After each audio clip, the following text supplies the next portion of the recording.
Karen Pittman, thank you for joining Say What. I am so glad we get to have this conversation because I have been, the second time I've gotten to talk to you this year, but this time about the morning show. Last time we talked about Your Mama's Kitchen. And I really wanted to talk to you about the morning show because this season you basically walked in and decided, I'm going to steal the series. This, Say what?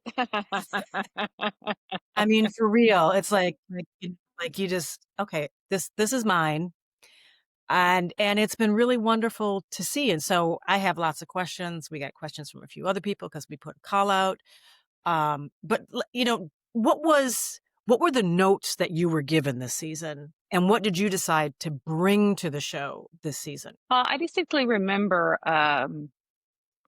talking to the writers the summer before we went back to work, fall. We were all at a dinner at Jen's house. I think we were having pizza or something. And one of the writers, Xander Lehman, came to me and said, "Hey, what do you think about? What do you want to do season 4?" I was like, "Yeah, I want Mia to end up being a little bit of a baddie. I want her to have her villain moment." And he was like, interesting. They had already been leaning in the direction of giving Mia a moment where she just kind of had enough. And when they first told me that she was going to quit, I thought, oh gosh. And then I saw how the story was going to unfold. And I thought, oh no, this is going to be really interesting.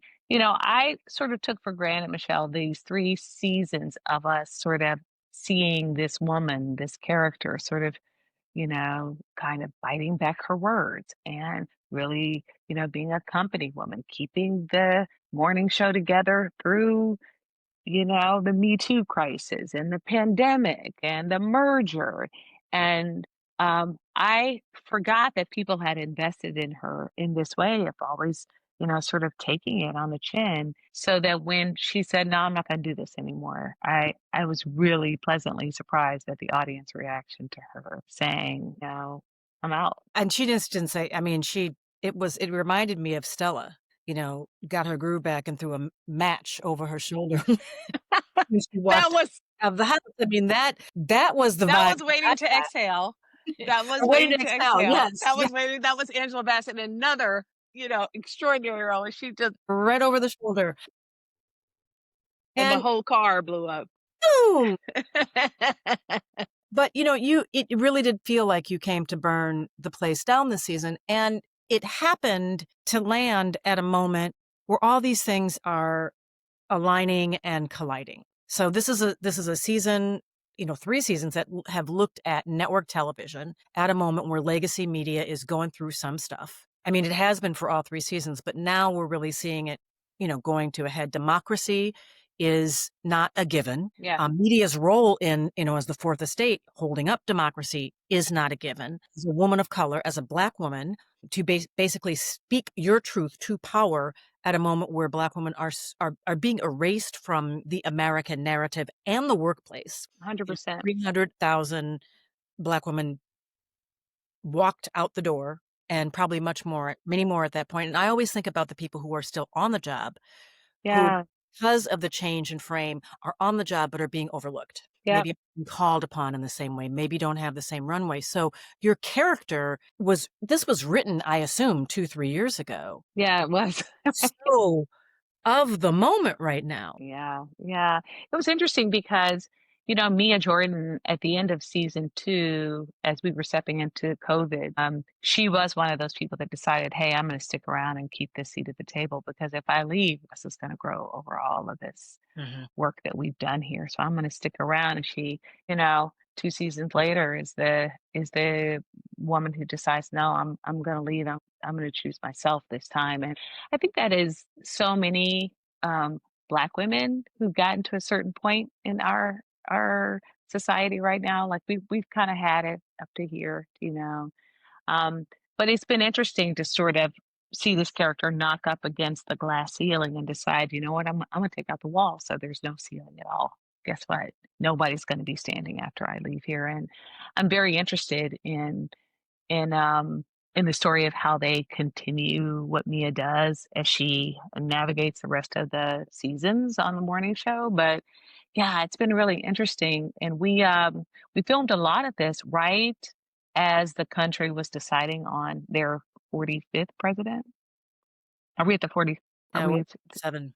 yeah, as right as we were deciding on the 47th president, a lot of this was a lot of this energy towards the character at the time on set was the anticipation that we were going to have a black woman, a black and Asian woman leading the country. So um, I'll be interested to see the response to episode 10. Hey, you know, we'll get there. I might try to get, some little tidbit from you, but just as a correction, the 47th president was also the 45th president. So you were correct. Right, right, right, right. I was No, thinking, right, yeah, yeah. he got a do-over.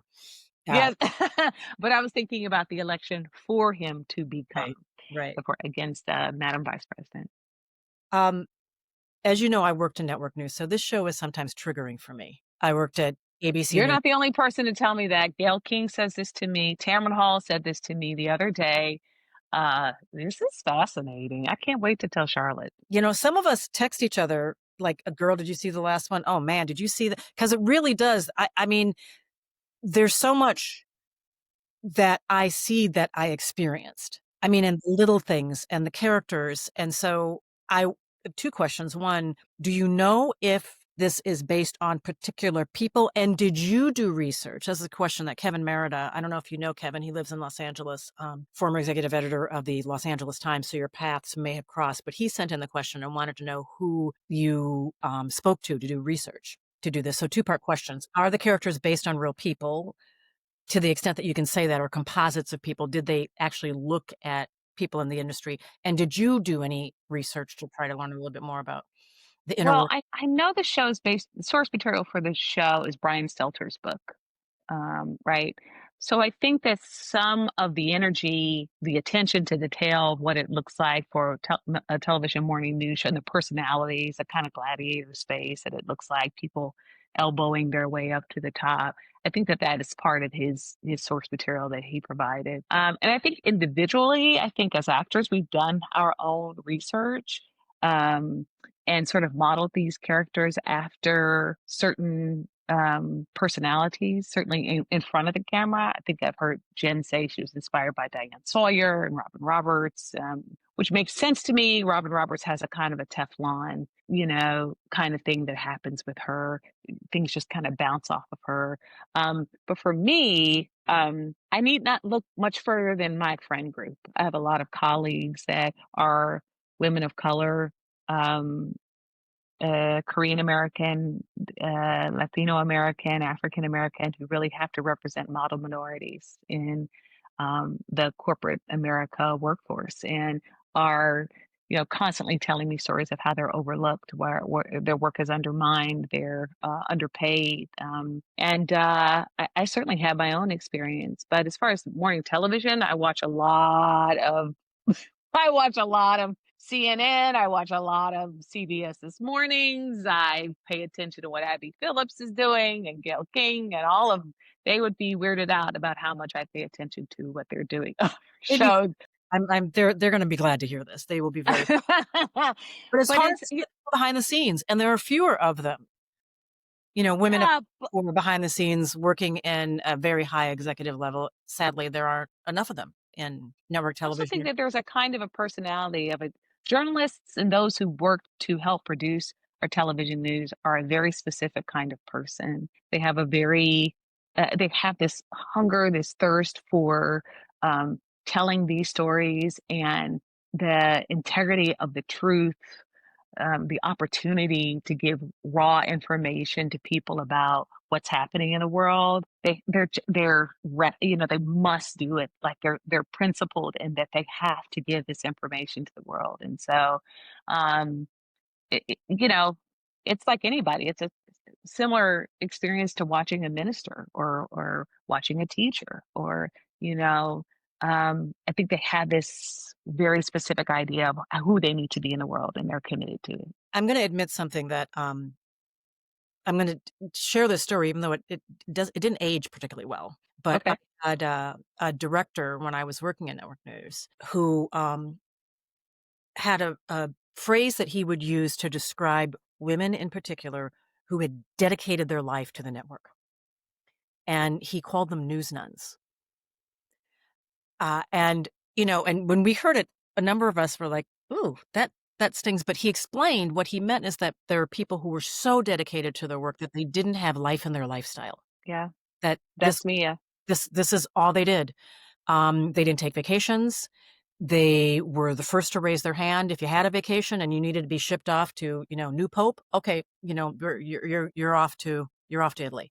You're off to Vatican City. Whatever was, you would just drop everything. So you didn't have relationships. You didn't have close relationships with your family. Maybe didn't have partners. Maybe had homes with a lot of dust because they were never. Yeah, yeah. And and I thought about that statement many times as I've watched Mia Jordan in the season, and the other part of the story is he said at some point they're gonna explode because they're gonna realize that there's a life outside of here and they didn't live it. Yeah, yeah. Watch I remember this conversation. I remember it was on 66th Street, it was at ABC. I remember it very clearly, and watching you has made me think about that conversation. Wow. 'Cause we saw this is a season where you exploded. Yeah. Yeah, that all-consuming ambition that you think at some point is gonna pay off and then it doesn't. I think the thing that makes this particular story around Mia so poignant and profound, I think, for a lot of women is that relationship that she had with, Greta Lee's character, Stella Bach. Uh-huh. That sense of betrayal and that sense of deep sadness that resonates with people who say, I've got an ally here, someone who's going to walk alongside me, and we've decided this is what we're going to do. And what happens when that one woman that you've decided to link up arms with kind of sheds you along the way on her journey. And I've been so surprised and just really intrigued by all of the responses of how people feel about these women who kind of link up arms and the story that we're telling our audience about what that conversation looks like when that person sheds that other one. And how it's freeing for both of them, even though Stella sold her soul. When she's walking out of the building, she's realizing, "Maybe I can get my soul back." You know, Right. I may have lost my job, my title, my income, that wardrobe. Yeah. We're gonna talk about the wardrobe in a minute for both of you. Right. Um, but there's a sense of calm that you Yeah. see Yeah. that, "Yeah, I can get myself back." Yeah. I think that's interesting because, as you know, it's not a spoiler for me to say that Greta Lee is leaving the show. She left the show in episode 6, and I have to say those scenes with Greta, especially the one in episode 3 where Mia says, "I'm quitting." Um, She says, "You're not my friend and you're not my boss because 'cause I'm quitting."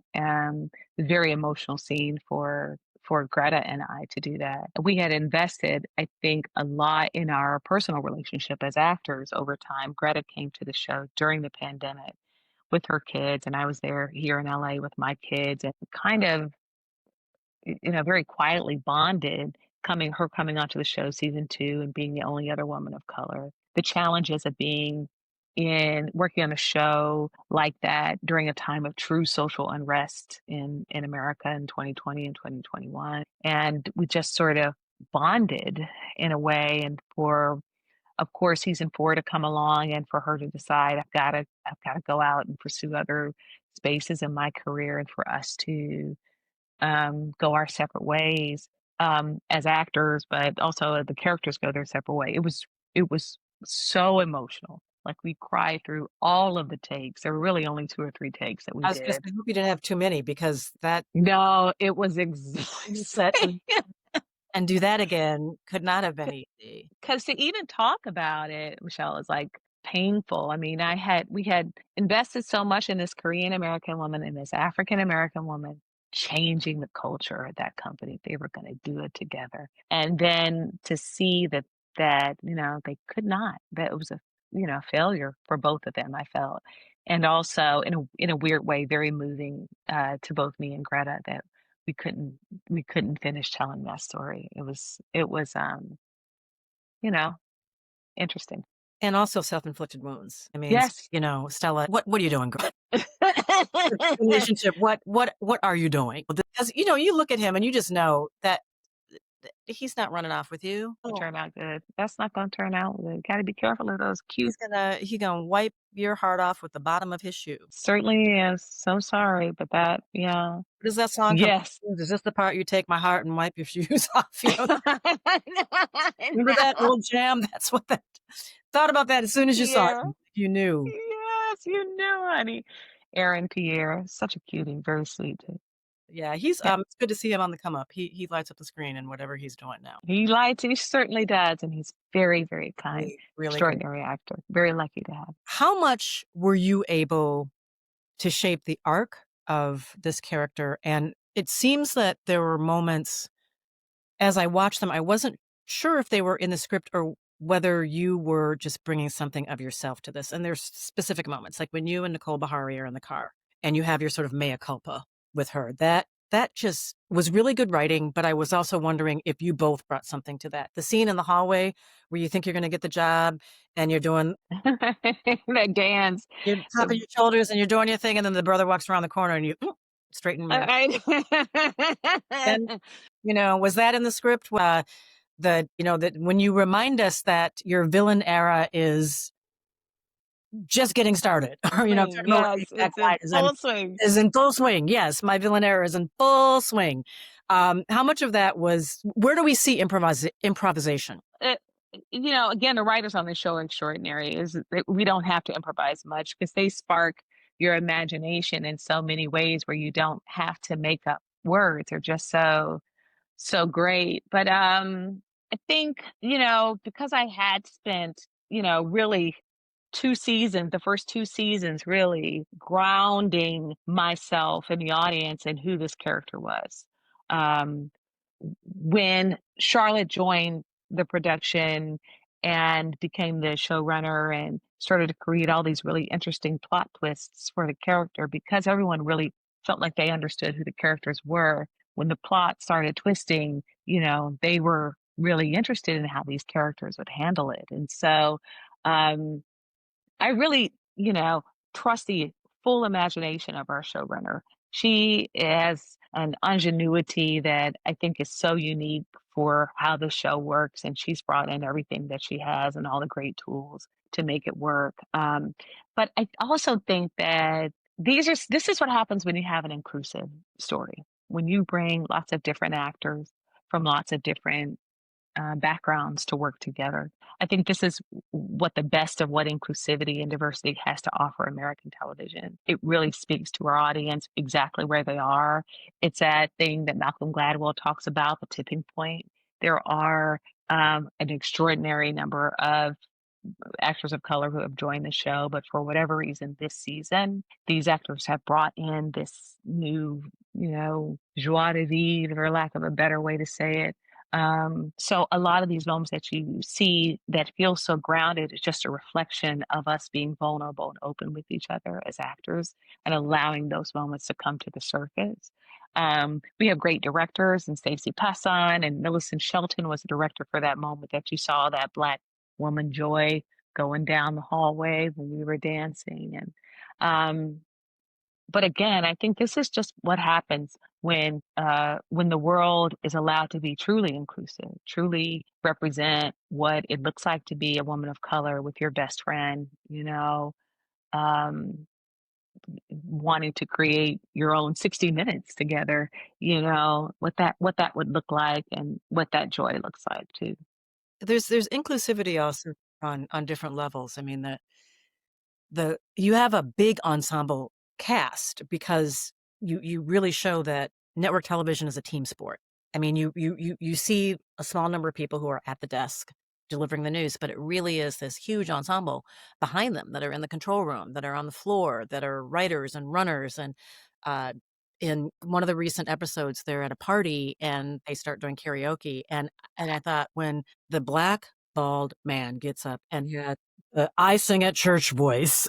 Moo, yes, yes, I thought applause that was mood. the most authentic, Most moment. There spontaneous are often these moments. black men behind the camera that you don't hear from them. They don't say much. They compliment you, looking good today, but then when they have that moment, they step up and you realize there's this whole other life, that they lead. That's another part of the great actors that we have on the show. I mean, I can't, we've been doing it for 7 years, Michelle. So it makes sense to me that the show would work the way it does. But this is what happens when you have an opportunity to really tell a story like this over time. Actors step up in these moments and give you these fun and affecting moments as the story is told, and you're like, "Oh yeah, but I remember him from whatever a few episodes ago," and yeah, and Sherry Belafonte, Harper is in there singing her heart out too. Like it's a really interesting. That scene was my favorite. I was like, that's why we need a musical episode. That Yeah, that it scene was right really there. otherwise really, tense, arc. It was Yeah, nice to see. And, speaking of story arcs, and I hope you will take this in the right way, and maybe the showrunner will hear this. This is a season where we are also seeing kind of legacy issues around parenting. That a couple of the characters are wrestling with aging parents. In one case, a legacy of questionable behavior, and then I'm gonna be careful because I don't know if people have seen the last episode, but learning that some of the parental friction was not what you thought it was. yeah, And then with another character, the issue of euthanasia. right. Shoot, I want so much to know Mia's backstory. Hmm. And Yeah. because I think that that's another opportunity, because for someone like I don't know, but I imagine that that she may be carrying a lot on her back. That Hmm. may be folks that she's helping support. Yeah. There may be people who, because she's not at all the family functions, uh, who are a little arch with her, because she's Yeah. busy to show up. Yeah. We've I talked about it. We talked about it in season just 3. love to see it. I'm being selfish, but Yeah. I'll take it back. I'll let her know. Michelle Norris wants to see me as background. it just, for people of color, I think they would love to see that because those we don't often get those kind of backstories. And Yeah, and I think that if anyone is gonna tell it in an interesting way, it's gonna be that showrunner. I think it's gonna be Charlotte and her team. She's got extraordinary writers for season 5. Um, and I think it could be interesting. But yeah, we've talked about how to show where Mia comes from and the right time to do it. So it may be season 5. yeah, Fingers crossed. and it's been fun to watch Mia evolve from her cardigans, her clipboard, which was always kind of covering her, the Yeah, body language there. To yeah. this season, where I'm not going to be trying to be frivolous and talk about fashion, but the look here is very important to her character. No, it's more than just a costume. It is Wardrobe is a character unto itself. It is a plot twist. It is about it creates a new her hair and her clothing and, I think it's the best way that someone has reintroduced a new look for a character, and not very often that I get to do a 180 in a character like this. You've been on the show for 4 seasons. Character, it's essentially in American television, has to sort of stay the same. They don't make a lot of big moves because you've got to be able to recognize them from season to season. They don't change their hair. They probably don't change their makeup. I mean, if you look at Alex Levy from season 1 to season 4, she pretty much looks the same, right? Uh, but in this case, to be able to be with a character for long enough for us to do a 180, not just in her attitude, but her story, her hair, her costume. It's a real it's a real treat because I get to recreate a character that people are already invested in right in front of their eyes. And it's a lot of fun, not just for me, but for the makeup and the hair team and for the costume. And, she went from wearing Ann Taylor to, designer label to Sergio That Hudson. red dress, when she walked in, that red suit, woo! That red suit, yeah, it popped. And with a song and a new attitude and a I like what I see when I'm looking at me as a yeah, walking mirror. I mean, the lyrics. yeah. She's dropping bars today, Guess everybody. so, I guess so. Was that was part of the story arc. That was something Yeah, they that was very decided. specific. Yeah, there was very specific that Mimi Leader, who's the executive producer and really is set of the show, she, deciding, it's great to work with them because no woman on that show is gonna let you walk on camera with the hair out of place or like food in your teeth. They're taking care of you. She must look good, she must look like that, and so on and so forth. And Mimi is that woman. She wants to see a beautiful picture on in her frame. And no, so that was part of their conversation about how do we create a new journey for Mia that breaks the mold that she's been in. And yeah, it was I had the benefit of that great story, but also, I'm dying to do something meaty and different, Michelle. Like I'm dying to get on this show and really make this character her arc memorable and come to life so that people can really see her as I see her, like God. this glorious creature that needs her opportunity to shine. And is there And the runway for that in season 5? I don't know, they haven't told me. They have not told me what they're doing season 5. They keep it very close to the vest. I have no clue, but I'm excited. I think that Are we Charlotte hearing has a you say that you're coming back for season 5? Because that's one thing that people were really concerned about. You know, when you flick the match over your shoulder, will she be back? oh, will she come back? I think we'll have to wait to see episode 10. I'm gonna let you watch episode 10, and then we'll have to have another moment where we talk about it. But We may we'll have to come see. back to do round 2 for, Round two. part the season finale. Do you feel, um I know these are already in the can, but do you feel a special responsibility in looking back at the show and even talking about it now because of where we're at with American journalism and democracy in general? uh, Do I feel responsibility? I don't. I'm an artist, and I think it's important for us to talk about our humanity first and foremost. I feel if I have any loyalty or any responsibility, it's to reflect the human journey and the humanity in it. And if you look at the show and you think, oh, there's a political message in it, I think we're doing it wrong. Hmm. I really do think that we're not doing our best work if that's what you're going to get out of it. If you are able to see it and think, "Wow, that must have been really hard for Mia," or "I wonder what's happening with Stella Bach," or I can't believe that she admitted that she doped and her Olympic medals probably don't belong to. If you're having those conversations, then we're doing the right thing. But if you're um, being able to and be reflecting in some ways about, we say the truth is incendiary and it's under attack, then that's kind of something you can't get around, right? There is a political dilemma that we kind of address in that. But I think really the morning show is at its best when it's entertaining and we're creating a moral dilemma of what it is to be a human being in television journalism, trying to be your best self amidst all of the emotional and you know dramatic struggles that we go through. You've had a great year between this and Forever. Wasn't Forever good? I don't think we saw each other Yes. after Forever. We saw each other right before Forever was about to drop. I mean, I loved it. I I loved that she updated it, ev Yes. Yeah. and, I love the relationship with her husband. Yeah, or, Eric. Eric, yeah. Uh, it Yeah. was it was just really lovely, and if you're watching this and you haven't watched that, that's your assignment.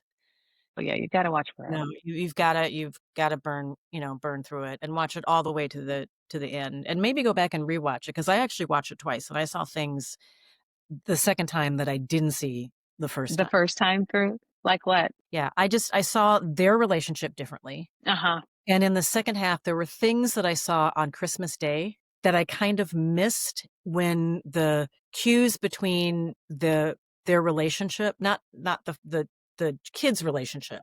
Uh-huh. I saw there's a lot that went on in the pool. Yes. There's a Yeah. Yeah. whole lot that went on in the pool, and the second time I sort of saw it in a completely different way, and the other scene that I saw very differently, I know we came on to talk about one show, but we might as well talk about this too, is, when her dad showed up, and there was a whole lot that was Gave Justin a hard time, yes, didn't he? I yes, was like, "What and the young black male has to go through in this world? Oh my her gosh." and her cousins who are maybe real cousins or just neighborhood cousins because we all have both. And, the role that they played in trying to protect him and step in, it was very real. But at the time, I was so focused on the two of them and the way that they were sparring that I missed some of the other stuff that was going on. So it's like a good novel. When you read a good book, sometimes you go back and read it a second time and you sort of see things in a way that you didn't. You And that was, also behave in the way that so many black women behave when they watch that show. They're like, let me go back because I think there's something else to be seen. This is the joy of having black female audiences because we invest, we really see what the show is, but then we go back into it.